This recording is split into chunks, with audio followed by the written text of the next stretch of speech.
Bonjour à tous, bienvenue sur le plateau de KTO pour cette nouvelle édition de Face aux chrétiens avec La Croix, Radio Notre-Dame et RCF. Notre invité aujourd'hui est Pierre Laurent. Pierre Laurent, bonjour. Bonjour. Vous êtes secrétaire national du Parti communiste depuis 2010, vous êtes également sénateur de Paris. Alors votre parti, après de nombreux débats internes, votre parti a décidé de soutenir Jean-Luc Mélenchon. Alors vous nous en direz plus tout à l'heure. Votre soutien à Jean-Luc Mélenchon, candidat à l'élection présidentielle, est je cite, un soutien autonome. Vous nous expliquerez tout ça. Dans votre programme que vous avez dévoilé il y a peu, intitulé « La France en commun », vous prônez, je cite, la sortie de l'OTAN, l'abrogation de la loi sur le travail, le SMIC à 1 700 €, la nationalisation de la Société Générale et de la BNP, la retraite à 60 ans. Vous nous en direz plus au cours de cette édition de Face aux chrétiens, au cours de laquelle vous serez interrogé par Sébastien Maillard pour La Croix. Bonjour. Bonjour. Par Louis Dauphren pour Radio Notre-Dame. Bonjour. Et par Bonjour. Romain Masneau pour RCF. Bonjour. Bonjour. C'est Sébastien Maillard qui vous pose la toute première question. Oui, Pierre Laurent, 2017, c'est une année présidentielle, on le sait bien. C'est aussi l'année des législatives, un scrutin primordial pour votre parti et aussi pour le mouvement de Jean-Luc Mélenchon, la France insoumise. Alors, pour entrer dans le vif du sujet, comment vous allez vous entendre pour ce scrutin et déjà peut-être effectivement nous expliquer quelle forme de soutien autonome vous avez avec ce mouvement. D'abord, vous avez raison de souligner qu'il y a deux élections et je vous en remercie parce que très souvent, la seconde est totalement évacuée du débat public. Or, elle est importante, pas seulement pour notre parti, mais elle est importante démocratiquement. Je pense que la question qui est posée est celle de constituer une nouvelle majorité politique. Les lois se voteront à l'Assemblée nationale. Et donc, nous nous accordons autant d'importance aux deux échéances électorales pour des raisons démocratiques très profondes, surtout que nous militons pour un régime parlementaire. Alors, notre soutien... Alors, comment vous allez voisiner avec effectivement, nous soutenons Jean-Luc Mélenchon. Vous savez que j'ai plaidé au cours de l'année 2016 pour une configuration plus large, puisque moi j'estimais que les communistes, Jean-Luc Mélenchon et d'autres forces critiques à l'égard du gouvernement, parmi les socialistes et les écologistes, auraient dû aller ensemble à l'élection présidentielle. Et à la primaire. Et à la primaire, pour essayer de, justement de se donner une chance réelle de victoire, la meilleure des chances possibles de victoire dans l'élection présidentielle.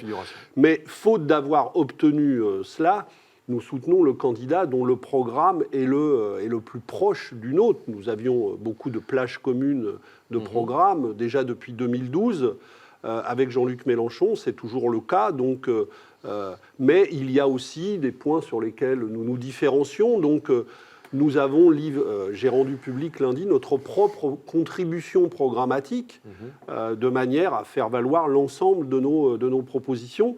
Et c'est avec ce socle que nous irons aux élections législatives. Alors, nous présenterons des candidats partout où nous le pouvons. Nous, c'est les communistes. Le Parti communiste. Oui. Mais nous essaierons évidemment de converger avec les forces avec lesquelles nous travaillons dans le cadre de l'élection présidentielle. En gros, rappelez-nous. Et donc là où il sera possible d'avoir un candidat commun au Parti communiste et à la France insoumise, nous y sommes évidemment favorables. En gros, rappelez-nous, Pierre Laurent, le Parti communiste pèse combien aujourd'hui dans le paysage politique français et vous aspirez à quel type de score au cours des élections Dans la législatives ? dernière série électorale, nous avons été pour l'essentiel aux élections dans le cadre de listes de front de gauche. Avec ces listes de front de gauche, je rappelle qu'aux élections législatives de 2012, le front de gauche a fait à peu près 8%. Voilà. Disons que selon les scrutins, on peut dire que le Parti communiste probablement pèse entre 5 et 8% aujourd'hui dans les élections, peut-être plus. Plus les scrutins sont des scrutins de proximité et plus ils nous sont favorables en général. D'accord. Romain Masneau, RCF. Est-ce que vous êtes d'accord avec Jean-Luc Mélenchon quand il dit que le PS n'a plus de projet, n'a plus d'utilité aujourd'hui et que le vrai choix à gauche aujourd'hui, c'est entre Emmanuel Macron et Jean-Luc Mélenchon ?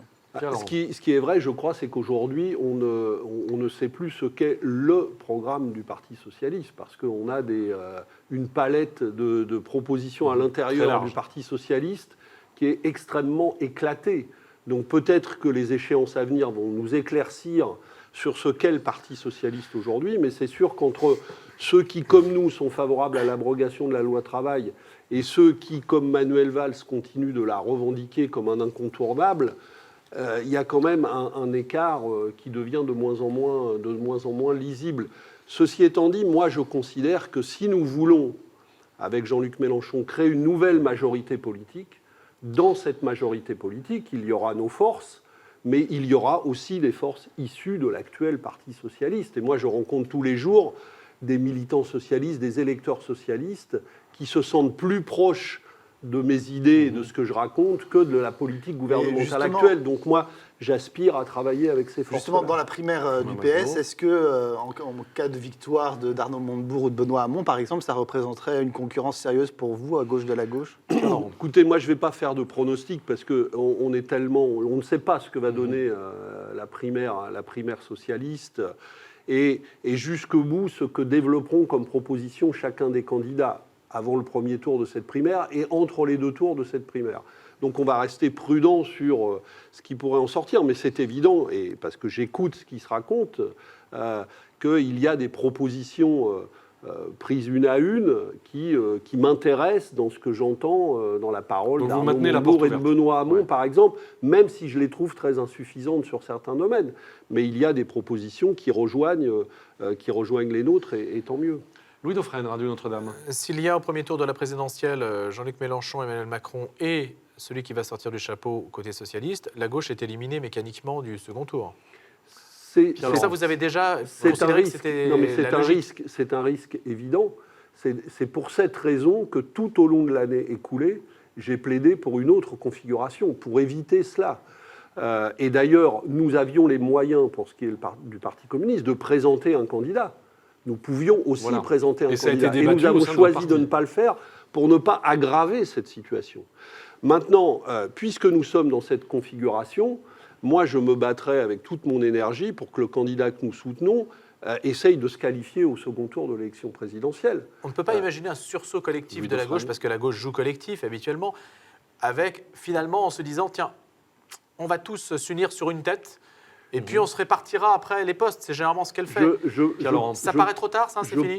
Je pense que ce serait ce qu'il y aurait de plus intelligent à faire, à condition de se mettre d'accord sur un socle programmatique. C'est ce que j'avais proposé comme méthode, d'ailleurs, et plutôt que de faire une compétition des candidats, de faire en quelque sorte une primaire de projet, pour d'abord se mettre d'accord sur un socle programmatique, et ensuite essayer de trouver un candidat qui l'incarne. Puisque ça n'a pas été possible dans les processus de désignation des candidats, eh bien, il faut essayer de le faire dans le débat politique, électoral qui s'annonce. C'est les électeurs qui ont le dernier mot. Donc, ils jugeront en conscience de cette situation. Et si une occasion se présente de faire un progrès dans cette direction, pour ce qui nous concerne, nous la saisirons. Et nous essaierons aussi de la saisir aux élections législatives dans le maximum de circonscriptions. Sébastien Maillard, La Croix. Jean-Luc Mélenchon est candidat à la présidentielle depuis bientôt un an. Je crois qu'il a même d'ailleurs maintenant tous ses parrainages. C'est un homme avec qui on peut vraiment parler, c'est un homme de dialogue. Est-ce que vous vous adressez la parole ? Bien sûr, nous parlons depuis... Nous avons mené campagne en 2012. Nous avons à l'époque créé le Front de gauche, auquel je reste, moi, attaché, parce que je pense que c'était la préfiguration de ce qu'il faudrait continuer à élargir. Mais ce n'est pas toujours facile entre vous. Qu'est-ce qui vous sépare, au fond ? Ça n'est pas toujours facile. Ouais. Je crois, il y a des différences, des débats programmatiques, mais évidemment, qui peuvent exister. Mais je crois que c'est justement une conception du rassemblement qui nous a fait débattre. Vous êtes plus rassembleur que Jean-Luc Mélenchon ? Écoutez, ce n'est pas à moi de me décerner des labels de ce type, mais en tout cas, je considère que sans à la fois les propositions, mais aussi les gestes politiques qui doivent l'accompagner en termes de rassemblement, eh bien la victoire et la construction d'une majorité politique est beaucoup plus difficile. Donc moi, effectivement, je tiens ce cap-là avec beaucoup de ténacité. Je ne pense pas qu'on puisse y échapper. Et l'élection présidentielle, il faut dire, est une élection présidentielle. Nous la combattons dans son principe pour cette raison, qui rend très compliquée cette construction. Et qui pose de ce point de vue un problème démocratique, puisqu'elle masque le problème de la majorité politique avec laquelle on gouverne. Personne ne sait avec quelle majorité politique Emmanuel Macron, qui est candidat à l'élection présidentielle, entend gouverner. Personne ne le sait aujourd'hui. C'est quand même un problème de transparence démocratique. Donc l'élection présidentielle ne favorise pas ça. Et plutôt que d'utiliser à fond le levier présidentialiste, je pense que nous devrions, dans la conception du rassemblement, garder le cap sur la pluralité du rassemblement que nous voudrions construire. C'est probablement ce qui a fait débat entre nous et qui continue de faire débat aujourd'hui avec Jean-Luc Mélenchon. Romain Masneau, RCF. Comment expliquez-vous que de plus en plus de Français des couches populaires qui étaient votre électorat traditionnel se tournent de plus en plus vers Marine Le Pen et le Front National aujourd'hui? Oui, c'est toujours un raccourci, on dit toujours ça. Il y a d'abord, le problème, c'est qu'il y a d'abord une part croissante des classes populaires, comme vous dites, qui ne participent plus aux élections. Parce qu'elles ont été... Elles ne se reconnaissent plus dans un débat politique qui, d'ailleurs, évacue grandement ou minore les grandes urgences sociales du pays. Et dans la plupart des élections, c'est un peu différent dans l'élection présidentielle, encore qu'on verra ce qui se passera la prochaine fois, mais le taux de participation parmi les classes populaires est extrêmement inquiétant.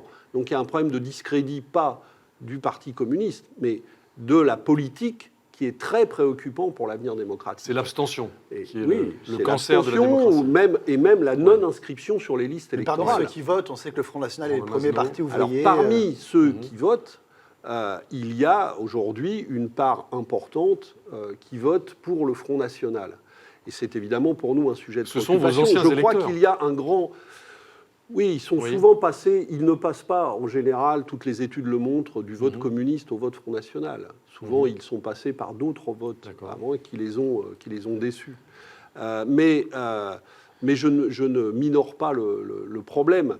Je pense qu'il y a un grand mensonge dans la politique du Front National et que notre travail politique est de le dénoncer. Marine Le Pen se présente comme la protectrice des couches populaires et du social en ce moment. J'ai lu dimanche dernier ses propositions sur la sécurité sociale. Comment prétend-elle sauver la sécurité sociale, puisque c'est ce qu'elle prétend faire?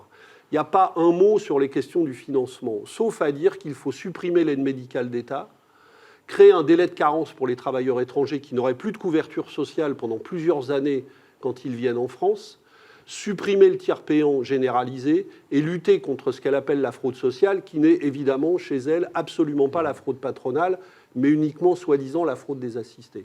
Si on croit qu'on va sauver la sécurité sociale avec des mesures de ce type, qu'est-ce qu'on va faire avec des mesures de ce type? On va dégrader la couverture sociale d'une partie importante du salariat, mais on ne créera pas les conditions du financement nécessaire de la protection sociale. Ce qui fait la force du financement de la protection sociale aujourd'hui, c'est justement que tout le monde y participe et que les entreprises y participent. Et c'est de ce côté-là qu'il y a énormément de ressources à aller chercher, qu'on ne va plus chercher aujourd'hui avec, par exemple, des entreprises qui échappent à la cotisation sociale ou qui échappent à l'impôt, avec un niveau d'évasion fiscale et d'optimisation fiscale considérable. Et de cela, Marine Le Pen ne dit rien. Donc je crois qu'il y a un grand mensonge dans la politique du Front National, que nous avons la responsabilité de démasquer progressivement, mais c'est vrai que c'est un gros travail. Une dernière question de Sébastien Maillard, La Croix. Oui, vous avez présenté cette semaine votre programme La France en commun, Frédéric Monnier l'a rappelé. Qu'est-ce qui distingue ce programme de l'Avenir en commun, qui est le programme donc, de la France insoumise? Je crois qu'il y a beaucoup, c'est pas d'abord ce qui le distingue, il y a beaucoup de choses qui nous sont communes. Mais par exemple, je parlais à l'instant du financement de la protection sociale. Nous mettons plutôt l'accent sur la contribution nécessaire, plus importante des revenus financiers au financement de cette protection sociale. Et nous sommes méfiants sur une proposition qui ne figurait pas dans le programme de 2012, mais que Jean-Luc Mélenchon a cette fois inclus, qui est la fusion de l'impôt sur le revenu et de la CSG, parce que nous y voyons une fiscalisation rampante du financement de la sécurité sociale au détriment du système de cotisation sociale actuel. Donc c'est par exemple une différence. Il y en a d'autres. Nous n'abordons pas tout à fait de la même manière la question européenne. Donc il y a des questions, la question énergétique, qui faisait déjà débat entre nous. Ce sont des questions importantes. Les trois questions que vous citez sont des questions importantes. Oui, ce sont des questions importantes. Mais vous savez, si on veut constituer une majorité politique, il n'est pas indécent de penser que dans cette majorité politique, elle puisse être traversée sur certaines questions de débat. C'est d'ailleurs à peu près toujours le cas, que la majorité soit de droite ou que la majorité soit de gauche. Donc il y a des différences. Il y a des originalités aussi de notre programme, et notamment un accent, je crois, plus important et plus fort sur la lutte contre la finance et des moyens concrets de mener cette lutte contre la finance. J'ai parlé tout à l'heure de l'évasion fiscale, mais il faut le dire, et c'est pour ça que nous le soutenons à l'élection présidentielle, il y a heureusement, pour une large part, évidemment, des propositions qui nous sont communes. Très bien, nous allons marquer une première pause dans cette édition de Face aux Chrétiens. Je rappelle que notre invité est Pierre Laurent, secrétaire national du Parti communiste français. A tout de suite.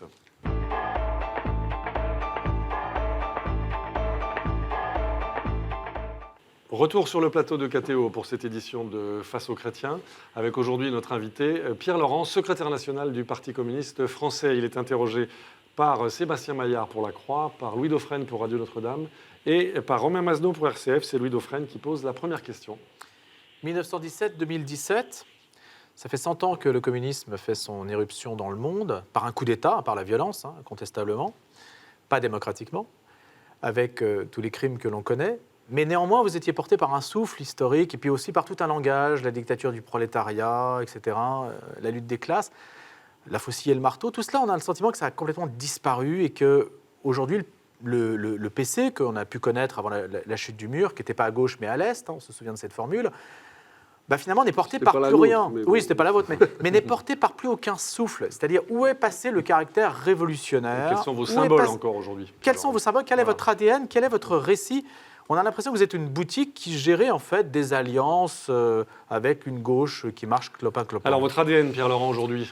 Non, je crois qu'effectivement, on est dans une nouvelle époque, celle du XXIe siècle. Mais je pense que l'idée qui est à la racine de notre engagement, qui est l'idée du commun, est une idée qui a à nouveau énormément d'avenir. Et moi, je vois en Amérique latine, en Europe même, dans les pays du sud de l'Europe et dans d'autres régions du monde, à nouveau des recherches très importantes et qui font d'ailleurs converger des forces sociales dont nous sommes issus, des forces écologistes et d'autres forces qui cherchent un nouveau type de développement mondial. Donc je pense que l'idée communiste, elle est toujours très présente, mais elle est en train, c'est vrai, de se renouveler profondément et elle est fécondée par des cultures politiques qui sont aujourd'hui différentes.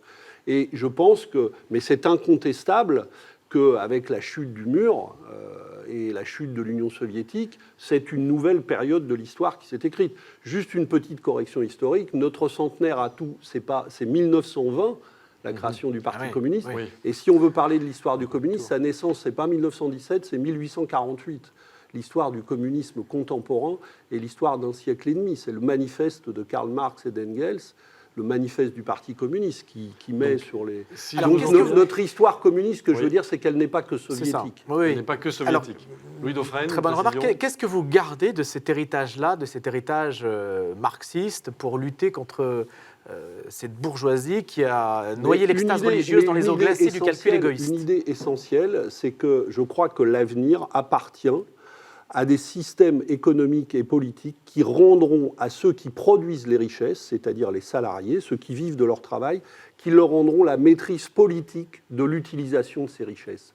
Nous vivons dans des sociétés où ce sont l'immense masse des salariés, 99% de la population dans le monde qui produit les richesses par son travail, et c'est une poignée qui confisque les pouvoirs de décision et d'utilisation de ces richesses. Les grandes multinationales, un capital aujourd'hui extrêmement concentré avec la mondialisation, des pouvoirs politiques qui se protègent de plus en plus des souverainetés populaires, et je pense que c'est un non-sens économique, et ce qui se cherche en ce moment dans le monde, c'est un nouvel âge de la démocratie politique qui va rendre le pouvoir à ceux qui produisent les richesses. Vous rejoignez les grandes lignes de l'encyclique du pape François, Laudato Si. Grosso modo, ce que vous nous dites là, vous êtes sur le même terrain. Ça vous étonne, Pierre Laurent? Mais ça me réjouit. Ça veut dire qu'effectivement, ce que je vous disais tout à l'heure, les forces qui cherchent en cette direction sont aujourd'hui venues de cultures politiques ou de cultures tout court extrêmement diverses, mais il y a une nouvelle synthèse de ces cultures politiques qui est en train de se chercher, dans lesquelles les communistes vont se trouver aux côtés de forces extrêmement diverses. Dernière remarque là-dessus. Vous avez quand même deux points communs avec le capital honni et la bourgeoisie mondialisée. Un, vous êtes matérialiste, et deux, vous êtes sans frontières. Donc ça, c'est en fait, vous coïncidez avec eux là-dessus. Sans frontières, oui. Je pense que nous sommes des citoyens du monde aujourd'hui. Ça ne veut pas dire que les frontières n'ont aucun sens. Mais ça veut dire que l'horizon qui doit être le nôtre, et les questions écologiques nous y poussent encore davantage aujourd'hui, mais même, je crois, les grandes questions sociales, et d'une certaine manière, je pense comme le pape, alors que la question sociale et la question environnementale ne font plus qu'une aujourd'hui, c'est la question du nouveau mode de développement, eh bien, je pense qu'effectivement, nous sommes des citoyens du monde, et que c'est comme cela que nous devons penser. Matérialiste, vous savez, d'abord, je pense qu'on nous a beaucoup caricaturé sur ça. Je pense d'abord que l'immatériel est de plus en plus important dans nos sociétés. Et un communiste comme moi accorde beaucoup d'importance à la culture. Donc je pense que ce que nous croyons, effectivement, c'est que la richesse des nations naît aussi de la maîtrise de nos capacités productives. Mais nos capacités productives, aujourd'hui, elles doivent beaucoup à la culture et à l'intelligence, pas seulement à la vision peut-être étroite qu'on peut avoir du matérialisme. Romain Masneau, RCF. Alors vous voulez, Frédéric Mounier le rappelait en début d'émission, un SMIC à 1 700 €. Comment vous financez une telle mesure ? Mais vous savez, les ressources disponibles, et je crois qu'on ne met pas assez le projecteur là-dessus, sont considérables. Ces jours-ci, les Échos ont publié les résultats du CAC 40. 56 milliards d'euros de dividendes et de rachats d'actions distribués aux actionnaires par les sociétés du CAC 40 l'année dernière. C'est un niveau record qui a rejoint le niveau de 2007 avant la crise financière de 2008. Vous pouvez ajouter à ça, toutes les études convergent maintenant sur les chiffres, 60 à 80 milliards d'euros qui échappent à l'impôt grâce au système d'évasion fiscale dont profitent la plupart des grandes multinationales et toute une série de grands groupes français, plus tous les systèmes d'optimisation fiscale. Donc moi, je considère que les richesses sont là. Tout le débat porte sur l'utilisation de ces richesses. Et je crois qu'aujourd'hui, ces richesses sont confisquées, sont gâchées dans des systèmes qui privilégient la rentabilité financière, dans des opérations de rachat entre grandes entreprises, des OPA qui coûtent un argent fou et qui ne produisent rien d'intéressant pour la société et pour la communauté collective, enfin pour la société. Donc je crois que si nous pensons à ça, oui, je crois que le temps est venu d'une nouvelle audace sociale. On nous dit le contraire en permanence. Moi, je pense l'inverse. Je pense que les logiques de précarité, de rentabilité nous enfoncent dans la crise. Et s'il y a une audace à avoir aujourd'hui, comme nous l'avons eu dans d'autres moments difficiles de notre histoire, par exemple à la Libération, c'est l'audace d'un nouvel âge de la sécurité sociale, d'un nouveau développement social. Et je pense que nous devons le construire, c'est ça probablement qui a changé, dans notre pays, mais en coopération avec les peuples européens, avec les peuples du monde, c'est-à-dire dans la convergence, parce que la mondialisation nous incite aussi à faire reculer les logiques de dumping social actuelles. Donc moi, je ne crois pas qu'il faille s'adapter à la mondialisation en encourageant le dumping social. Je pense qu'il faut au contraire inventer un autre horizon social. Sébastien Maillard, La Croix. Dans l'ADN de votre parti, il y a le travail, la culture du travail. Et vous vous adressez historiquement aux travailleurs. Or, on le voit au XXIe siècle, le travail se raréfie. C'est d'ailleurs peut-être une des conséquences de la révolution numérique ou robotique. Certains, dans la primaire du Parti socialiste, proposent un revenu d'existence qui, en fait, du coup, donne un revenu indépendamment du travail que l'on fournisse ou pas. Qu'est-ce que vous pensez de cette idée ? Non, moi, je suis très attaché au travail et je dirais plus largement parce que à l'activité humaine et le travail, évidemment, il est réduit dans la société capitaliste au salariat, mais le travail, c'est bien plus que le salariat. Donc, c'est tout ce qui permet à des femmes et à des hommes de créer de la richesse, d'inventer, voilà. Et je crois que c'est extrêmement important. Et le travail n'est pas seulement un salaire. Le travail, c'est une source d'épanouissement, c'est le lieu de la relation sociale, etc. Donc je suis très attaché. Donc le revenu universel, vous êtes pas trop pour. Le revenu universel, il y a deux choses. En fait, on parle de choses très différentes quand on parle du revenu. Il y a beaucoup de confusion autour de cette question. Je pense que moi, je crois qu'il faut agir dans plusieurs directions. Il y a d'abord la question du revenu, de l'augmentation des bas salaires. Trop de gens qui travaillent sont aujourd'hui en dessous du seuil de pauvreté, parce qu'ils travaillent à temps partiel, des femmes singulièrement. Donc il y a beaucoup de gens qui travaillent et qui n'arrivent pas à s'en sortir. Donc les salaires sont trop bas, beaucoup trop bas. Il faut une politique de relèvement du bas salaire et de revalorisation du travail. D'où le SMIC. Ensuite, il faut aussi, d'où le SMIC, et avec lui et les autres salaires, parce que le travail qualifié est lui aussi très dévalorisé aujourd'hui. On a beaucoup de jeunes très qualifiés qui ont le SMIC pour vivre. Et puis, je pense qu'il faut aussi une réforme des minima sociaux pour les faire progressivement converger. Et je pense que le seuil vers lequel il faudrait les faire converger, c'est celui du seuil de pauvreté, c'est-à-dire à peu près 1 000 euros. C'est vers cette-là. Mais il faut faire attention à le faire harmoniser progressivement, parce que sinon, je vois quand même le risque qu'on fixe un revenu trop bas et qu'on tire vers le bas plutôt que de tirer vers le haut. Mais enfin, je pense que si nous voulons nous donner l'objectif de hisser des millions de personnes au-dessus du seuil de pauvreté, j'ai rencontré, suite à leur appel, l'ensemble des organisations qui luttent contre la pauvreté en France. 9 millions de gens vivent aujourd'hui en France en dessous du seuil de pauvreté, 1 million de plus qu'il y a 10 ans. Si on veut sortir plusieurs millions de personnes de cette situation, il faut à la fois agir sur les bas salaires, agir sur le relèvement des minima sociaux et agir sur d'autres questions que sont le logement, la protection face à la santé, parce qu'on sait que c'est l'ensemble de ces facteurs qui tirent les gens dans la situation. Pardon, vous n'êtes pas pour un revenu sans condition de ressources? Je pense que ça soulève effectivement beaucoup de problèmes. Je suis très en doute sur cette question et j'y vois en plus le risque, c'est un autre sujet, de mise en cause des systèmes de financement actuels de la protection sociale, le paritarisme, avec les cotisations sociales justement attachées à la question du travail. Et donc je pense que ça soulève beaucoup de problèmes. Par contre, il y a une autre dimension qui m'intéresse, que vous avez évoquée, c'est qu'effectivement, la révolution numérique est en train de bouleverser le travail. Un grand nombre d'emplois vont être touchés par la révolution numérique, peuvent être mis en cause. Donc les conditions de l'activité productive sont en train de se bouleverser.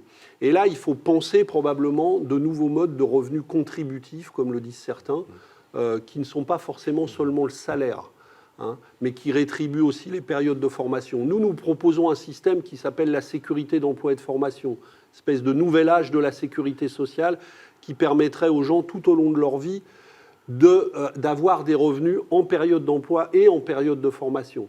Il y a une expérimentation qui est en train de se mener à Plaine Commune, à l'initiative de l'universitaire Bernard Stiegler, pour créer un revenu contributif, mais qui lui est de 2 000 € par mois pour l'ensemble des habitants de Plaine Commune. Ce sont des expériences à regarder. Donc il y a de l'innovation sociale à faire, mais attention à des systèmes qui, avec de très bonnes intentions, pourraient contribuer à nous tirer vers le bas. Une dernière question de Louis Dauphren, Radio Notre-Dame. Est-ce qu'il y a une réflexion du Parti communiste sur les possibilités de faire revenir la richesse en France? Parce que combien de personnes ont quitté la France pour aller exercer leur talent à l'étranger, soit parce qu'il y avait un syndicalisme agressif qui finalement était une impasse, et puis soit aussi parce que souvent, enfin je ne sais pas quel est votre sentiment là-dessus, mais le capitalisme n'est peut-être humain que s'il est familial, que s'il s'exerce de manière proche.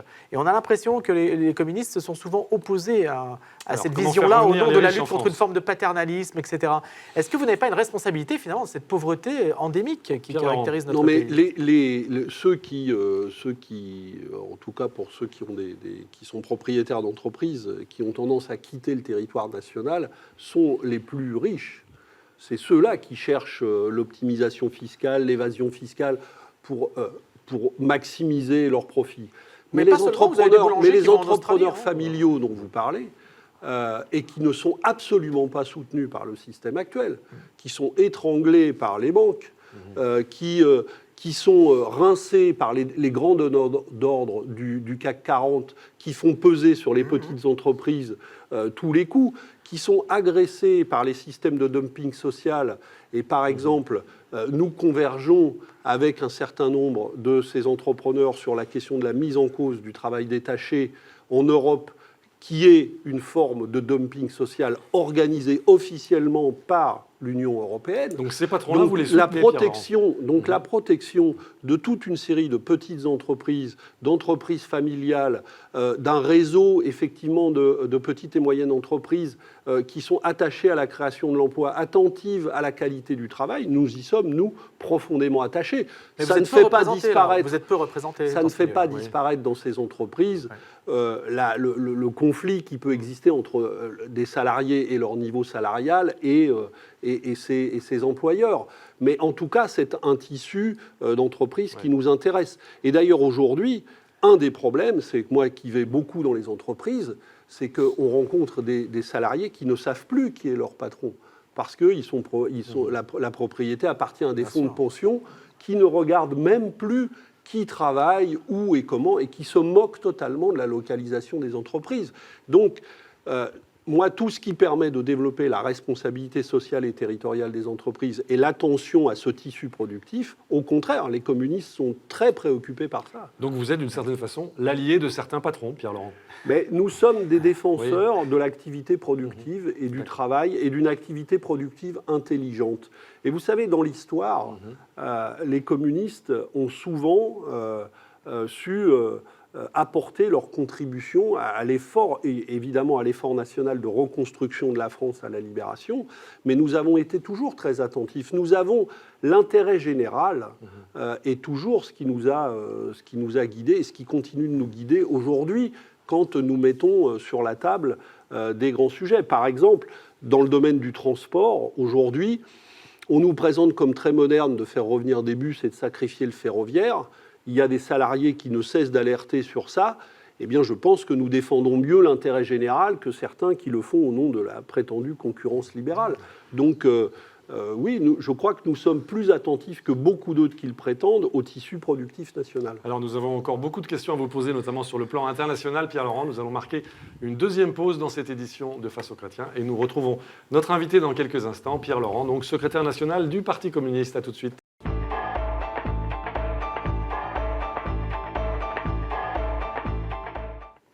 Retour sur le plateau de KTO pour cette édition de Face aux chrétiens. Notre invité aujourd'hui, Pierre-Laurent, secrétaire national du Parti communiste français.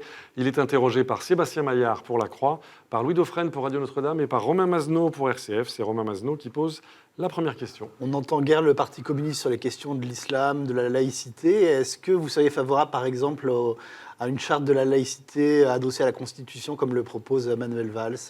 Pierre-Laurent. Je crois que les principes de laïcité sont, à mes yeux, clairement établis et n'ont pas besoin d'être remis en cause. Et nous nous exprimons régulièrement sur notre attachement à ces principes, nous les exprimons régulièrement. Donc je crois que les grands principes qui définissent la République laïque dans laquelle nous vivons permettent parfaitement la cohabitation des différentes religions. Donc c'est pas la peine de rajouter. Et le financement de l'islam, par exemple, c'est pas une question. Le financement de l'islam, c'est pas une question. Ça pose pas de problème particulier. Mais les conditions du financement des cultes appartiennent aux cultes eux-mêmes et ne font pas. Oui, mais vous connaissez bien les difficultés des communautés musulmanes, financement de l'extérieur, financement non contrôlé. Oui, bien sûr, mais il y a évidemment les communes peuvent jouer un rôle. Elles le font d'ailleurs, par exemple, pour permettre l'accès à du foncier, parce qu'effectivement, les conditions d'exercice de cette religion qui est maintenant très présente en France ne sont pas satisfaisantes. Donc il faut contribuer à cela. Mais je crois que ce n'est pas à la puissance publique elle a la puissance publique à faire respecter la loi. Et évidemment, cette loi et les règles de la République s'imposent à tous, y compris la transparence financière quand c'est nécessaire. Mais je pense que nous avons tous les outils pour le faire. Sébastien Maillard, La Croix. Oui, vous avez dit en début d'émission que sur l'Europe, vous n'avez pas forcément la même approche tout à fait que celle de Jean-Luc Mélenchon. Est-ce que vous pouvez nous la distinguer ? Je crois que nous avons un diagnostic critique sur l'état de l'Union européenne qui est totalement convergent.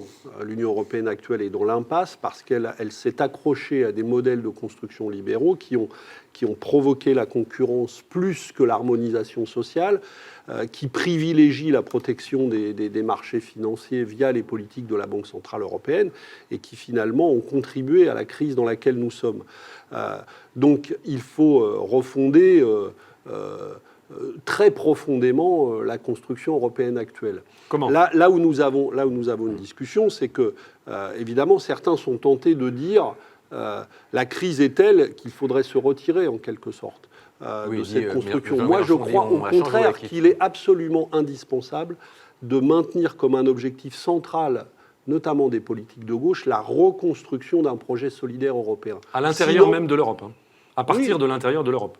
De l'intérieur et en la transformant profondément, mais de manière à ne pas laisser d'espace à ce qui peut être, à mes yeux, un risque, c'est l'explosion de l'Europe et le retour de nationalisme violent, voire de la guerre, qui a déjà été présente au sein même de l'Europe, dans les Balkans, qu'il l'est à la frontière de nos portes avec l'Ukraine. L'Europe, elle change ou on la quitte.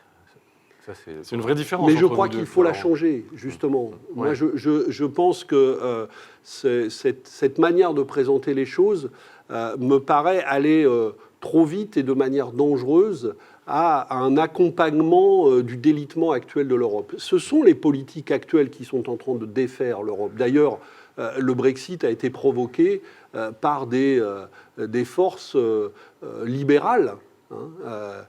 C'est elles qui ont conduit à cette situation.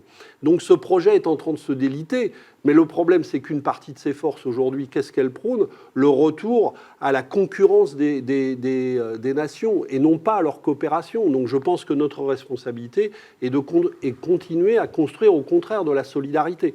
Par exemple, nous proposons de créer un fonds de développement social en Europe de manière à réorienter l'argent qui est injecté tous les mois dans le marché financier. La Banque centrale européenne injecte 80 milliards d'euros dans les circuits financiers chaque mois, 960 milliards dans une année. En ce moment, que devient cet argent à part servir à renflouer les capacités de rentabilité des banques ? Mais elles ne servent en rien au développement social. Il faut donc flécher ces dépenses vers un fonds de développement social et écologique. Pardon ? Normalement, c'est pour que les banques prêtent à l'économie. Oui, mais les banques, justement, à qui elles prêtent ? Les banques, il y a un problème il faut changer les critères avec lesquels les banques utilisent cet argent-là et les changer pour pouvoir justement avoir des critères sélectifs qui favorisent les projets créateurs d'emplois, l'investissement dans la recherche et des choses qui sont utiles à une vision d'avenir, à une vision solidaire de l'Europe, des dépenses de transition écologique, par exemple pour penser autrement les transports à l'échelle de l'Europe. Tout ça n'est pas fait. Et cet argent continue de se diriger de manière privilégiée vers les circuits spéculatifs. Donc il faut couper le robinet des circuits spéculatifs pour que cet argent soit redirigé vers le développement social et écologique de l'Europe. Et c'est sur cela que nous devons faire porter l'effort. Louis Dauphren, Radio Notre-Dame. La gauche au pouvoir, c'est nationaliser les banques. Oui, je pense qu'en l'occurrence, dans le secteur bancaire, nous pensons qu'il faut recréer un grand secteur bancaire public pour faire prévaloir des nouveaux critères de crédit et au cœur de ce système, pour qu'il ait la taille suffisante pour peser dans le monde qui est le nôtre aujourd'hui, je pense qu'il faut nationaliser, c'est une de nos propositions, la BNP Paribas et la Société Générale, les deux grandes banques systémiques françaises, pour que ce pôle public bancaire acquiert la taille suffisante pour peser dans le système. Et ça, c'est le travail de l'État. Nous allons rester prisonniers des logiques financières qui dominent aujourd'hui et qui dominent aujourd'hui tout le secteur bancaire. On a une banque publique d'investissement. François Hollande a créé la banque publique d'investissement. Oui, mais elle est d'une taille beaucoup trop petite pour peser, justement. Et comme par ailleurs, nous laissons la Banque centrale européenne fonctionner sur les critères actuels qui sont contraires aux critères nécessaires pour faire de la relance sociale et publique, eh bien tout cela fonctionne comme une goutte d'eau dans l'océan. Donc il faut changer d'échelle. Il faut changer d'échelle. L'idée de la banque publique d'investissement n'était pas une mauvaise idée, mais l'audace s'est arrêtée en chemin et on a une toute petite banque qui finalement ne pèse pas assez lourd dans le système actuel, et nous avons, je crois, les moyens de faire autrement. Romain Masneau, RCF. Il y a une espèce de climat de guerre froide en ce moment entre les États-Unis et la Russie. Et quelle doit être la place de la diplomatie française au-delà du traditionnel il faut parler avec tout le monde Pierre-Laurent. Je crois que c'est très important que la France retrouve une vraie parole indépendante, une parole souveraine, libre et indépendante. Et ça, tout le monde Parce le dit, que nous avons... Non, mais oui. Tout le monde le dit, mais nous faisons le contraire. Parce que la politique européenne des 10 dernières années, c'est le retour dans le camp occidental, la réintégration du commandement militaire de l'OTAN. Donc, l'évolution de la politique internationale française des 10 dernières années, c'est une évolution vers l'alignement. Oui, sauf que maintenant, l'Amérique va quitter l'Europe. Qui nous empêche de parler de manière libre et utile, de manière multilatérale à l'ensemble des forces en présence dans le monde. Et je pense que nous devrions nous dégager de ces politiques d'alignement pour au contraire retrouver une parole... Est-ce que vous êtes aussi pro-Poutine que Jean-Luc Mélenchon, par exemple? Non, moi je ne suis pas pro-Poutine. Je pense que les logiques... Je pense que Poutine, comme d'autres, est aujourd'hui un des acteurs des politiques de puissance et des politiques de rivalité de puissance qui posent un problème au monde. Je crois qu'une chose est de ne pas vouloir, et c'est mon cas, un monde qui soit dominé de manière hégémonique par ce que certains appellent le camp occidental, parce que je pense que ça n'est pas une vision réaliste du monde d'aujourd'hui et utile à la paix du monde. Mais autre chose est de croire que parce que tous ceux qui disent qu'ils n'aiment pas les États-Unis deviennent à ce moment-là des gens formidables. Ce que nous voyons grandir aujourd'hui, c'est au contraire la montée de puissances économiques ou de régimes politiques autoritaires qui veulent retourner à une logique de puissance. On le voit avec Poutine, on le voit avec Erdogan et avec d'autres. Moi, je ne crois pas que c'est le monde dont nous avons besoin. Nous avons besoin d'un monde qui retravaille justement à des projets communs de coopération de paix. J'attire votre attention sur la déclaration que vient de faire, très importante, le nouveau secrétaire général de l'ONU, Antonio Guterres, qui est à mon avis une personnalité qui va compter dans les années à venir et qui vient de dire que la priorité de l'ONU était de retourner à la construction de politiques de paix et à la prévention des conflits. Et Antonio Guterres propose une inflexion en la matière mondiale, et je pense que c'est la voie à suivre. Louis Dauphren, Radio Notre-Dame. Mercredi prochain va être examiné à l'Assemblée l'accord de cogestion entre la France et l'île Maurice à propos de l'île Tromelin. Jean-Luc Mélenchon a signé, Marine Le Pen a signé aussi, pour protester contre l'abandon de souveraineté qui a été décidé sous Nicolas Sarkozy de cette île de l'océan Indien, avec des enjeux absolument majeurs du point de vue de la pêche et des sous-sols, puisque vous savez qu'il y a une zone économique exclusive autour de chaque caillou. On en parle assez peu. Il y a une pétition en ce moment. Est-ce que vous êtes prêt à vous joindre à cette défense de l'espace maritime français qui ne fait l'objet d'aucune politique publique sérieuse en France? Voilà, écoutez, c'est un sujet qui m'a échappé, pour vous dire la vérité, autant parler sincèrement. Donc je suis prêt à regarder la pétition dont vous parlez. Et je vous répondrai, mais je suis désolé, j'ai pas. Merci de votre ce sujet transparence. Romain Masneau, RCF. Bachar el-Assad semble avoir vu sa position confortée depuis la reprise totale de la ville d'Alep. Est-ce que la politique de la France en Syrie doit évoluer et dans quel sens? Oui, elle doit évoluer. Alors, nous avons commis, je crois que nous avons commis de graves erreurs. Je pense que quand le conflit est né, c'est-à-dire quand Bachar el-Assad a réprimé le soulèvement populaire qui avait lieu dans ce pays, nous aurions dû à ce moment-là déployer tout l'effort politique nécessaire pour arrêter cette répression et pour retrouver au plus vite les voies d'un changement démocratique en Syrie. Au lieu de cela, nous nous sommes engagés dans des logiques d'intensification guerrière qui ont produit, comme elles l'avaient produit précédemment en Irak, des effets catastrophiques. Et c'est sur ces logiques guerrières qu'ont pu prospérer toutes les forces de terreur. Et aujourd'hui, nous sommes dans une situation dramatique. La priorité des priorités aujourd'hui est de faire cesser les armes, de faire taire les armes. Mais on parle avec qui, Pierre-Laurent ?